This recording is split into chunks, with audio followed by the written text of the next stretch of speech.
Hello guys, আমরা driving শেখার পর এখন সবাই এক একটা ড্রাইভার বসে আছি এখানে, আমরা একদম হেভি ড্রাইভার, ঠিক আছে। তো আজকে আমরা যাচ্ছি ঘুরতে। কোথায় ঘুরতে যাচ্ছি?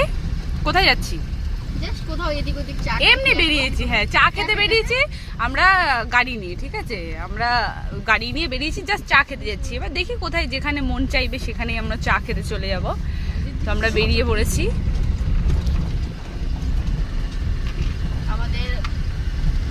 গাড়িটা বের করতে গিয়ে 4-5 রাউন্ড ঘোরাতে হয় আগে, তারপরে গাড়িটা বের হয় রাস্তায় যায়। হ্যাঁ আসলে গাড়ির ক্যাপাসিটিটা এইরকমই তৈরি হয়ে আছে, কিছু করার নেই। একটু হয়ে যায়, তারপরে আমরা নিয়ে বের হই, সাহসটা চলে আসে কি রাস্তায় বেরোনো যাবে কিনা, তারপরে বের হই আমরা, তাই তো। হ্যাঁ ওটার জন্যই আমি একটু ঘোরাচ্ছি, বারবার ঘুরিয়ে নিই। আমরা রাস্তায় না আমাদের প্রচুর তেল। এই তো এইদিকে তাকাও গাইস, আমরা এই তো রাস্তায় উঠছি, এই যে উঠছি এই তো যাচ্ছি গাইস আমরা রাস্তায়। এবারে